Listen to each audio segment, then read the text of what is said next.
한번 따라해 보겠습니다. 사탄아 물러가라. 세 가지입니다. 첫 번째, 마귀에게 시험 받으신 예수님에 대해서 말씀을 나누도록 하겠습니다. 가장 우리 예수님이 시험 받으신 때가 언제냐? 가장 은혜로운 때 시험 받으셨다는 겁니다. 마태복음 4장 1절에 그때라고 말합니다. 그때에 마귀에게 시험을 받으러 광야로 예수님이 가셨다고 성경에 나와 있죠. 그럼 이 그때가 무슨 그때냐? 요 직전에 무슨 일이 있었느냐? 그것은 바로 요단강에 침례 요한을 통해서 침례를 받으시고 강물에서 올라오셨던, 그리고 이제 광야로 가시는 그런 장면인데요. 그때 마태복음 3장 16절이죠. 예수님께서 침례 요한에게 요단강에서 침례를 받으실 때 하늘이 열리고 하나님의 성령이 비둘기같이 내려 자기 위에 임하심을 보시더니, 저 하나님의 성령이 비둘기같이 임했으면 하나님의 음성이 들렸으면 가장 은혜롭고 가장 영광스럽고 가장 기뻐하는 이때에 마귀가 예수님을 시험하는 것입니다. 저와 여러분 방심하면 안 됩니다. 가장 잘 될 때, 가장 소위 세상 말로 잘 나갈 때 더욱더 조심하고 더욱더 준비하고 대비하고 기도해야 되는 것입니다. 그러니까 가장 은혜로울 때 시험이 언제 온다? 마귀가 찾아온다는 것입니다.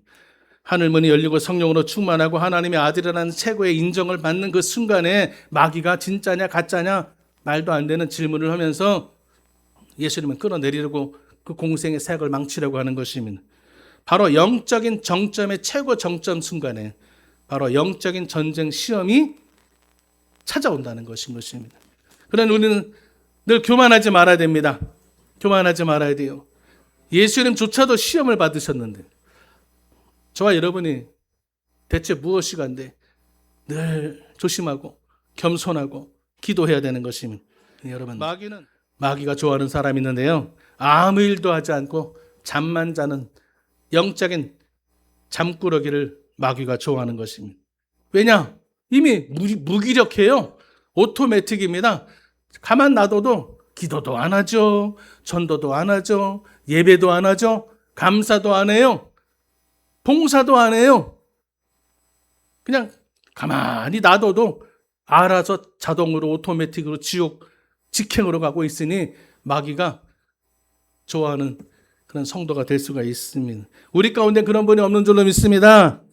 은혜 뒤에 찾아오는 영적 방심을 노리기 때문에 이만하면 됐다, 이 정도면 됐지, 남들만큼 할 만큼 했다, 남들도 이 정도밖에 안 하는데 내가 뭐 더 할 필요까지 있을까 하지만 고린도전서 10장 12절에 그런즉 선줄로 생각하는 자는 넘어질까 조심하라 그랬습니다.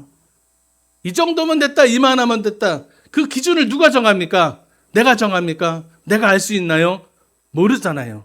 하나님이 정하시는 것이고, 천국 가는 그 자격을, 그 믿음의 측량을 누가 합니까? 목사가 합니까? 믿음 100점, 믿음 50점. 목사가 못합니다. 본인도 못합니다. 하나님이 보시는 하나님의 기준으로 하는 거기 때문에 우리는 늘 부족하다 생각하고 하나님 마음에 합하기 위해서, 뜻에 합당한 삶을 살기 위해서 늘 겸손하게 넘어질까 조심하고 최선을 다해 나가야 될 줄로 믿습니다. 두 번째로, 성령에게 이끌려서 시험을 받으셨습니다. 실상은 마귀가 예수님을 시험한 것이 아니라 하나님이 그 시험을 허락해 주신 것이고, 또 우리 예수님은 이 성령에 이끌려서 시험을 받았다고 했는데 우리들은 어떻습니까? 대부분 욕심에 이끌려서 시험을 받는 것입니다. 욕심이 장성해서 죄가 되고 죄가 장성해서 사망이 되는 그런 단계를 우리는 다 평범하게 대부분 그렇게 시험을 받고 있습니다. 공생의 사역의 첫 출발점, 본격적인 사역에 나가기 전 첫 공식 행보입니다. 이제 박수를 받아야 됩니다. 오늘 예수님은 공생애를 시작하는 겁니다. 3년 반의 짧은 공생애 동안에 하나님 말씀을 가르치고 귀신을 쫓아내고 병든 자를 치료하는 그런 어마어마한 사역을 앞두고 이제 출발하시는데, 예수님께서는 시험을 받으신 것입니다. 박수 대신 시험을 받은 것입니다. 마태복음 4장 1절입니다. 예수께서 성령에게 이끌려 마귀에게 시험을 받으러 광야로 스스로 가신 것입니다. 성령의 인도를 따라 받아 가신 것입니다.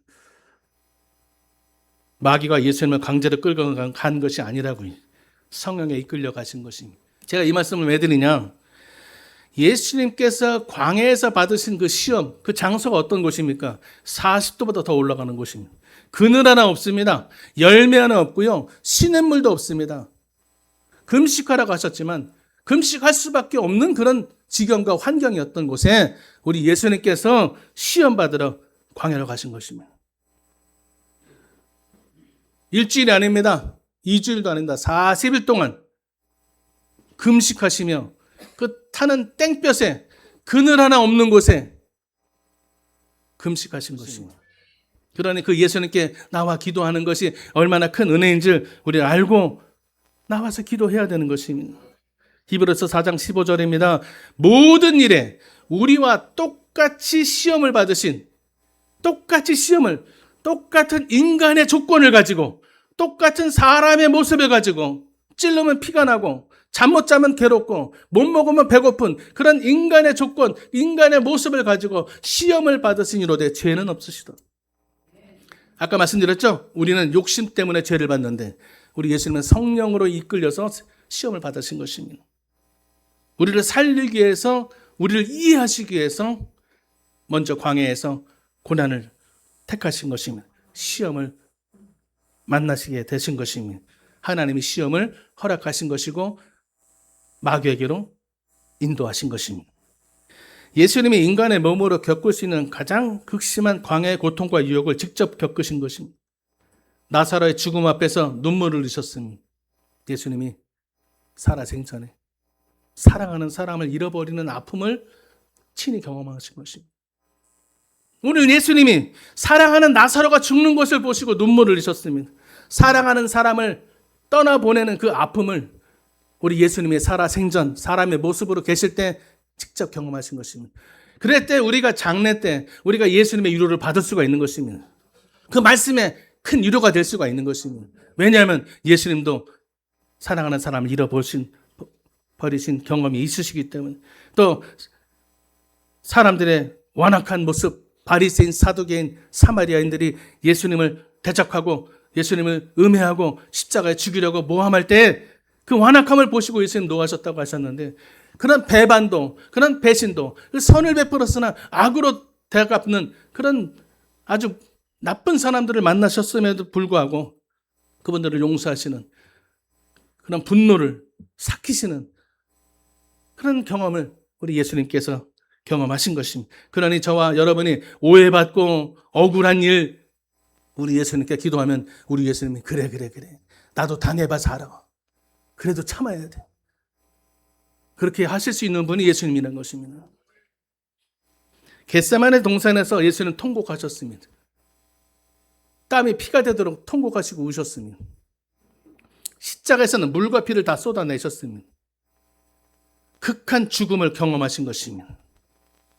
극한 육신의 고통을, 우리가 아무리 육신의 고난을 겪는다 할지라도 십자가의 고난만큼 할 수 없고, 우리 예수님께서 직접 사람의 목숨으로 태어나셔서 목숨을 끊어지는, 숨이 명이 끊어지는 그런 고통을 경험하셨기 때문에 우리를 이끌어 가실 수가 있는 것입니다. 그러니 저와 여러분은 우리 예수님의 그 은혜와 사랑을, 그 자비를 기억하고 모든 것을 다 알고 계신 우리 예수님께 나와 기도해야 되는 것입니다. 두 번째로 이제 예수님을 시험한 마귀에 대해서 말씀을 나누도록 하겠습니다. 다시 한번 말씀드리지만 성령에 이끌려서 시험 받으신 것이지 마귀가 예수님을 감히 피조물이 창조주를 어떻게 시험을 할 수가 있습니까? 마귀, 사탄, 모든 것들은 하나님 만드신 피조물에 불과한 것입니다. 자, 마귀는요, 예수님을 시험할 때 어떻게 했느냐? 다 알면서 시험했다는 것입니다. 우리가 구원받을 줄 알면서, 이미 구원받은 줄 알면서, 우리가 장로인 줄, 내가 목사인 줄도 알면서 감히 목사에게, 장로님에게 시험을 한다는 것이죠.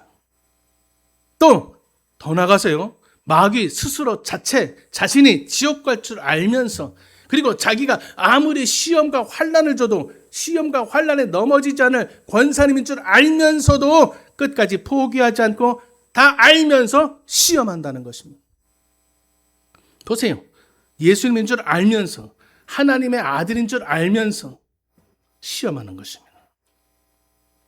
마태복음 3장 17절입니다. 하늘로부터 소리가 있어 말씀하시되 이는 내 사랑하는 아들이요 내 기뻐하는 자라. 저 말씀이 예수님께서 광야 가시기 직전 바로 요단강에서 침례 요한으로부터 세례 받으실 때 하늘문이 열리고 하나님의 음성이 들리되 이는 내 사랑하는 아들이요 내 기뻐하는 자라. 저 소리가 예수님에게만 들렸나요? 침례 요한에게까지만 들렸나요? 아닙니다. 저 이는이라는 것은 마태복음, 그러니까 마가복음, 누가복음엔 2인칭이 사용되었고 요한복음엔 1인칭이 사용됐는데요. 지금 마태복음에는 이는 3인칭, this is 3인칭이 사용된 것입니다. 3인칭이 사용된 것은 모두를 말하는 것입니다. 우리를 말하는 것입니다. 모두에게 저 음성이 들렸다는 것입니다. 그렇다면 저 그림에는 없지만 저 사이에 저 소리를 들은 마귀가 분명히 있었다는 것입니다. 마귀는 영적인 존재입니다. 마귀는 우리보다 지혜롭습니다. 굉장히 IQ가 높습니다. 모르는 것이 없습니다. 그러니 우리의 치부를, 약점을 파헤치고 과거를 들먹여서 우리를 두렵게 하고 공갈 협박해서 돈을 갈취하고 관상을 보고 점을 치게 하고 사주팔자를 따지며 그럴듯하게 말을 하죠. 마귀는 굉장히 똑똑합니다. 영적인 존재입니다. 사람이 아닙니다. 분명히 저 소리를 들었을 것이라고요. 그렇게 들었으면서도 하나님의 아들이요 기뻐하는 아들이라는 것을 알면서도 하나님 아들 예수님을 마귀가 시험했다는 것입니다. 하나님께서 그 자리에 모인 모든 사람들에게 메시아임을 선포하는 그 순간에 마귀가 듣고도 공격을 하는 것입니다. 마귀는 장차 예수님이 온 인류를 구원할 하나님의 아들 메시아로 십자가에서 죽으시고 우리를 구원하셔서 천국으로 갈 길을 열어주실 것을 알기 때문에요. 자, 그러니까 알기 때문에 집요하게 공격하는 것입니다. 그걸 막으려고요. 아니까 자기가 무저갱에 들어가고 지옥불에 들어갈 거 아니까 2판 4판 너 죽고 나 죽자 물귀신 작전으로 들어가는 겁니다. 마귀는 더 이상 잃을 것이 없습니다.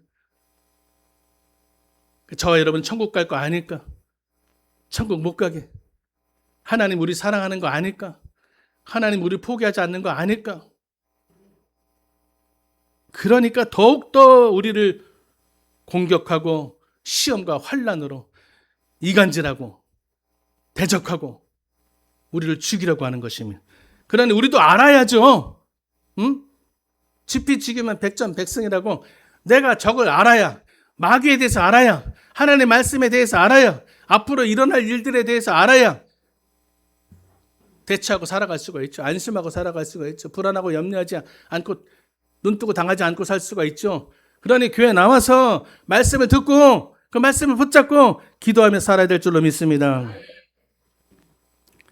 마귀는요, 두 번째로 믿음을 시험했습니다. 마귀가 여러분 무당이나 점치는 사람들처럼 사주팔자를 보지 않습니다. 얼굴 관상을 보고 손금을 보지 않습니다. 마귀는 믿는 사람들의 믿음을 보는 것입니다. 가짜냐 진짜냐. 그래서 마귀는 어떻게 합니까?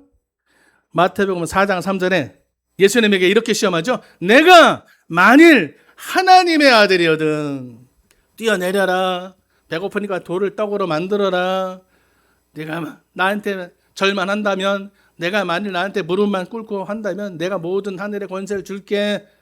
내가 만일이라고 가정해서 없는 말을 있는 것처럼 의심하게 하는 것이 우리의 믿음을 시험하는 것인 것입니다. 마귀는요, 교회 가지 말라고 하지 않아요. 성찬 예배 때만 가. 11조도 하지 말라고 하지 않아요. 11조도 그냥 분기마다 해. 100% 하지 말고 그냥 20분의 1, 50분의 1조 해도 돼. 전도도 더운데 하지 마. 계속해서 우리에게 믿는 방법을 변질시키고 훼손시켜서 싸구려 믿음으로 만든다는 것입니다. 통나무 위에 개구리가 한 마리가, 세 마리가 있었는데 한 마리가 말합니다.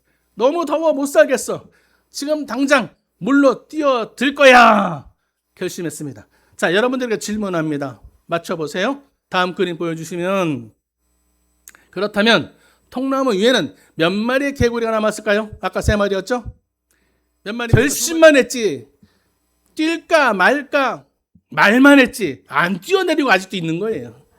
그냥 세 마리입니다. 그냥 하나님 말씀에 순종하지 않고 날씨가 더운데 오늘 쉴까 말까, 갈까 말까, 저 개구리 같은 모습으로 우리가 신앙생활하지 않는지 우리가 내 자신을 돌아봐야 되는 것입니다. 마귀가 성도들에게 근원적으로 없애려고 하는 것은 다른 것 아닙니다. 믿음인 것입니다. 믿음을 제거하려고 하는 것입니다. 폭탄도요. 지금 라인강 쪽에 지금 이 기상이온으로 인해서 라인강이 점점 수면에 가라짐으로 사람이 걸어가도 발목밖에 안 되는 부위가 있고, 배가 이제는 유조선 같은 큰 배들은 다니지도 못하고 몇 톤짜리 배가 못 가고 이제는 몇백 킬로 정도 되는 그런 배만 움직일 수 있고, 2차 대전 때 침몰했던 그런 독일군 그런 함선들이 보여지기 시작하는 겁니다. 그전엔 보이지 않았지만 그런 것들이 보이는 겁니다. 폭탄들이, 미사일들이 그때 2차 대전 때 사용했던 것들, 폭파되지 않은 그런 것들이 있는데, 그런 것들은 어떻습니까? 뇌관을 제거하면 폭발하지 않습니다. 마귀도 아는 겁니다. 우리에게 믿음이라는 뇌관을 제거하면 헐렁이가 되거든요. 믿음 없이 기도하고, 믿음 없이 봉사하고, 믿음 없이 감사하고 예배 드리는 건 헛방이거든요. 폭발하지 않아. 내가 만일이란 소리는 예수님이 또 언제 들었느냐? 세상에 십자가에서 골고다에서 이제 죽으시는 그런 직전에 마귀가 나타납니다. 어떻게 나타날까요? 마태복음 27장 40절입니다. 마침 예수님 십자가 죽으시는 그 장면을, 그 지리를 지나가는입니다. 그러면서 그 사람들이 그냥 지나가지 않고 한마디씩 합니다. 내가 만일 하나님의 아들이든 자기를 구원하고 십자가에서 내려와라. 야, 너가 하나님의 아들이라며 내려와. 왜 거기서 고통받고 신음하고 죽어가고 있냐? 말도 안 된다. 마귀는 마지막 예수님 죽는 순간까지 포기하지 않고 입술로 죄짓고 하나님을 부인하고 사명을 내팽개치고 내려오라는 것입니다. 마지막 순간까지 포기하지 않는 것입니다. 내가 이제 교회는 아니니까, 이제 목사님 내 이름 알고 목사님 나를 위해서 기도해 주니까 안심이다. 아니에요. 안심하지 마세요. 저를 믿지 마세요. 예수님을 믿으세요. 마지막 순간까지 마귀는 포기하지 않는다. 장로님이니까, 권사님이니까, 봉사니까 아니에요. 포기하지 않습니다. 예수님 보십시오. 십자가에서 지금 부활하시기 바로 직전에도 마귀는 포기하지 않는 것입니다. 로마의 황제 가이사를 반역한 죄로 죽어야 되는데, 우리 예수님이 흉악한 강도 같은 죄명으로 죽어야 되는데, 우리 예수님이 하나님의 아들로 죽기 때문에 마귀가 끝까지 방해하는 것입니다. 저와 여러분 마지막 죽는 순간에 하나님의 아들 딸로 죽어야지, 사장님, 회장님 그런 자격으로 죽어봐야 아무 유익도 없는 것입니다. 하나님의 아들로, 하나님의 종으로, 우리 여의도 순복음 신월교회 집사로, 성도로 하나님 맞이하시길 예수님의 이름으로 축원합니다. 더 가능하면 더 열심히 신앙생활 열심히 하셔서 집사에서 구역장, 지역장도 되시고, 권사도 되시고, 안수집사님도 되시고, 장로님도 되시고, 어쩌든지 있는 동안에 내가 할 수 있는 최선을 다해야 되는 것입니다. 예수님도 물과 피를 쏟기까지 최선을 다해서 끝까지 우리를 위해서 다 내주시고 가셨습니다. 우리도 이 땅에 사는 동안에 뭐가 아깝습니까? 예수님 우리를 위해서 다 주셨는데 나는 왜 아까워합니까? 왜 계산합니까? 하나님께 드리세요. 마지막 순간에 하나님 올라갈 때 마귀에 넘어가지 말고 부인하지 말고 끝까지 영광과 찬양 가운데 하나님께 부름받는 저와 여러분 되시길 예수님의 이름으로 축원합니다. 세 번째 마지막입니다. 시험을 이기신 예수님에 대해서 말씀을 드리겠습니다. 마귀를 쫓아내셨습니다. 시험을 이겼다는 것은 마귀를 쫓아낸 것입니다.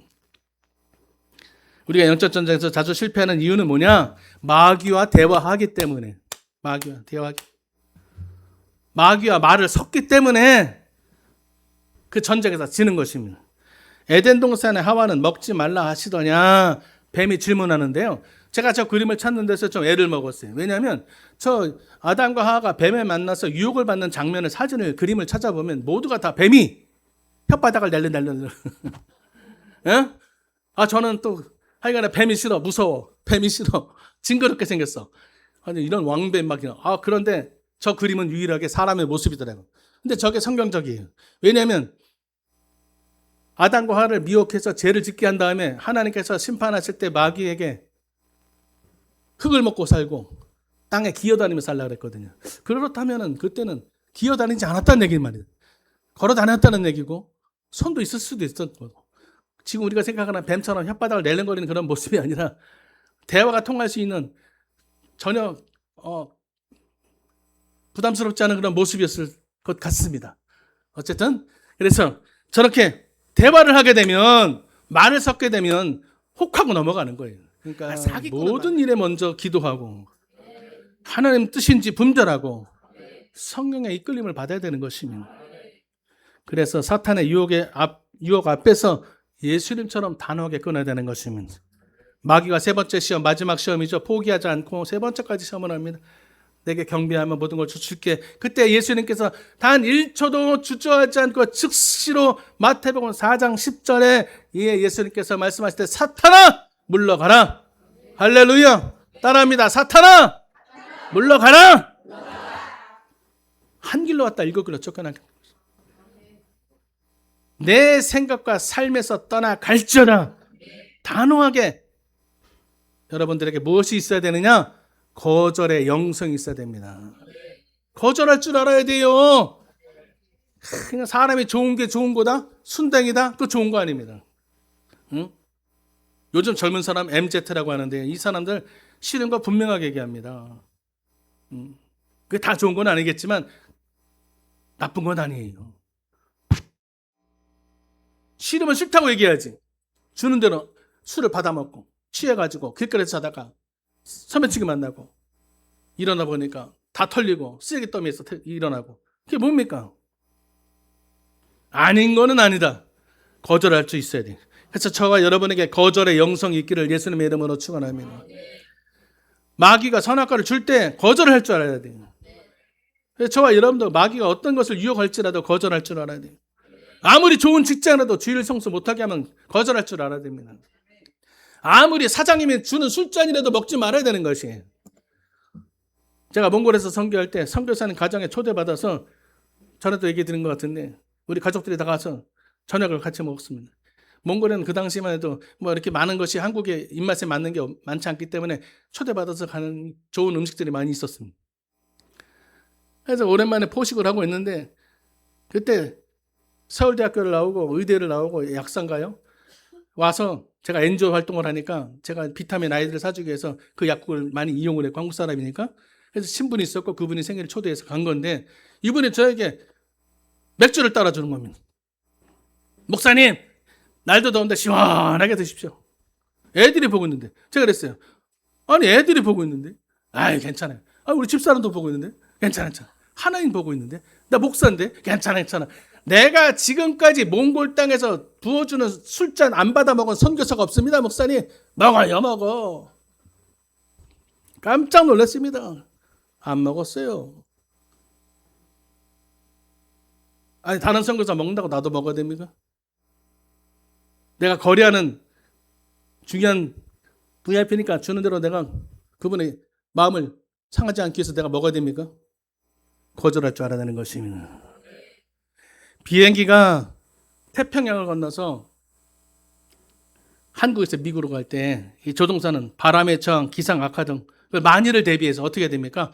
연료를 가득 채워야 됩니다. 연료통에 연료를 가득 채워야 되는 것입니다. 미국만 갔다 올 거리 계산해서 그것까지만 넣으면 안 되고 조금 넣어도 안 되고 넘치게 그 기름통에 한가득 넣어야 되는 것입니다. 그럴 때 나중에 문제를 만났을 때, 기후 이상을 만나고 바람의 정을 만났을 때 우회하고 돌아서 가야 될, 경유해서 가야 될 그런 생각을 해야 되는 거고 대비해야 되는 것입니다. 그럴 때 만약에 딱 많은 연료만 채운다면 침몰하게 되는 것입니다. 그냥 추락하게 되는 것입니다. 저와 여러분이 평상시에 말씀을 채워넣어야 돼요. 성령을 채워넣어야 돼요. 하나의 은혜를 채워넣어야 되는 것입니다. 그냥 간당간당하게 주일 성수만 달랑하는 분들은 간당간당합니다. 불안합니다. 불안해. 주일날 설교 말씀만 믿고 가는 분. 근데 세상에 주일날만 와도 그나마 감사한데 한 달에 한 번, 분기 한 번 오면, 1년에 한 번 오면 와, 제가 성령님이라면 그럴 것 같아. 누구세요? 그런 사이가 되면 안 되지 않습니까? 평소에 말씀, 영적인 연료가 가득해야 되는 겁니다. 그러면 자꾸 나와서 말씀을 먹어야 돼요. 저는 말씀을 준비하기 위해서 일주일 동안 하루도 빠지지 않고 말씀 읽고 기도하고 말씀 읽고 기도하고 또 찾고 그냥 조금이라도 예화가 좀 좋은 거 찾고 은혜되는 걸 찾고 그림도 조금 또 은혜로운 거 성도님들이 이해할 수 있는 걸 찾고 찾아서 여러분 앞에 완성되진 않은 상태에서 또 쓰지만 여러분들 내가 쓰면 뭐합니까? 열심히 합니까? 여러분들 믿어야죠. 여러분이 충만해야죠. 여러분들이 그걸 여러분 것으로 삼아야 되죠. 두 번째 마지막입니다. 마귀가 떠나니 천사들이 내려와서 수종 들게 되는 것입니다. 살아계신 하나님의 말씀 앞에 결국은 마귀는 한 길로 왔다 일곱 길로 떠나갈 수밖에 없는 그런 제한적인 존재인 것을 우리 알아야 되는 것입니다. 마귀는 두려움의 대상이 아닙니다. 마귀는 이미 전쟁에서 패하고 지옥 갈 것을 딱 티켓까지 끊어놓은 패자입니다. 패잔병입니다. 두려울 것이 없어요. 신경 쓸 것이 없어요. 그래서 저와 여러분은 마귀가 떠나고 예수님께 누가 찾아왔느냐? 천사가 찾아온 것을 우리가 기억해야 되는 것입니다. 이 11절은 영적 전쟁의 위대한 결말 장면을 보여주는 것인데 마태복음 4장 11절이죠. 이에 마귀는 예수를 떠나고 곧바로 천사들이 나와서 수정드니라. 할렐루야. 마귀가 떠난 자리에 평안이 임하게 되는 것입니다. 하늘나라가 임하게 되는 것입니다. 하나님의 은혜가 채워지게 되는 것입니다. 그러니 여러분 마귀를 멀리해야 되는 것입니다. 마귀를 쫓아버려야 되는 것입니다. 마태복음 4장 17절입니다. 이때부터 예수께서 천국이 가까이 왔다 말씀하셨다는 것입니다. 자, 이때부터는 뭐냐? 마귀는 떠나가고 천사가 와서 수종 들고 이제 금식 끝나고 예수님께서 천사들의 그 수종을 통해서 새 힘을 재충전하시고 받으시고 이제 다시 어떻게 하느냐? 가버나움 지역으로 갑니다. 그 북쪽에는 가버나움 지역에는 해안지대입니다. 해안지대에 가서 뭐라고 말씀하십니까? 첫 설교입니다. 첫 설교. 천국이 가까워하느니라. 예수님의 첫 설교라고요. 이 첫 말씀. 마귀가 떠나가고 저와 여러분의 상념이 떠나가고 인간의 계획과 경험이 마귀와 함께 다 떠나가고 내 마음에 하늘나라가 임하고 천사가 수종되고 평안이 임할 때는 우리가 천국 삶으로 천국의 은혜로 천국에 가까이 살게 되는 줄로 믿습니다. 그래서 예수님이 이미 2000년 전에 전쟁에서 이기고 마귀를 쫓아내고 승리하신 것을 우리가 기억하고 십자가 죽음에서 부활하신 예수님이 오늘 나와 함께 하신 것을 기억하시고 어려운 문제, 시험과 환난, 원수 마귀를 가까이 하시기 전에 사탄아 물러가라 예수님처럼 단호하게 쫓아내시고 그 믿음을 통해서 천국을 가까이 하나님의 말씀을 가까이 주시는 평안으로 승리하시고 또 승리하시는 저와 여러분 되시길 예수님의 이름으로 축원합니다. 기도합니다. 사랑의 하나님 감사합니다. 천국이 가까웠다고 말씀하십니다. 그 천국이 그 평안이 하나님 나라가 우리 가운데 임할 수 있도록 마귀는 쫓겨나고 성령이 임하게 하여 주옵소서. 예수님의 이름으로 기도합니다. 말씀을 생각하시면서 성령님 우리를 이끌어 주시옵소서. 천국이 가까이 오도록 평안을 내려 주시옵시고 하나님 말씀으로 은혜로 믿음으로 살게 하여 주옵소서.